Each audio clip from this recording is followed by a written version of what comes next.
চট্টগ্রাম নগরীর খুলশীতে উল্টো পথে গাড়ি চলতে বাধা দেওয়ায় সোহরাব হোসেন নামে এক ট্রাফিক পুলিশ কনস্টেবলকে মারধর করা হয়েছে।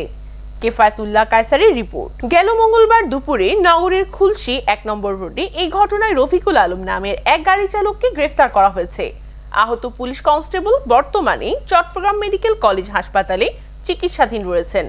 নগর পুলিশের উপকমিশনার জয়নুল আবেদিন জানান, একটি প্রাডো গাড়ি উল্টো দিক থেকে এসে রাস্তায় প্রতিবন্ধকতা সৃষ্টি করলে কনস্টেবল সোহরাব হোসেন চালককে সংকেত দেন। এ সময় গাড়ি চালক রফিকুল আলম হঠাৎ সোহরাবের শার্টের কলার ধরে নাকে মুখে ঘুষি মারতে থাকেন। ফলে ইউনিফর্ম ছিঁড়ে যায়, নাকের হাড় ভেঙে অনবরত রক্ত বের হতে থাকে। এই সময়ে কিছু শিক্ষার্থী এগিয়ে এলে চালক গাড়ি রেখে পালিয়ে যান। গাড়িটি এসএ গ্রুপের সাউথ ইস্টার্ন ফুড প্রোডাক্ট লিমিটেডের। প্রতিষ্ঠানের সহযোগিতায় চালক মোহাম্মদ রফিকুল আলমকে খুলশী থানা পুলিশ গ্রেফতার করে।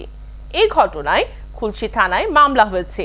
প্রতিষ্ঠানটি চালককে চাকরি থেকে বরখাস্ত করেছে।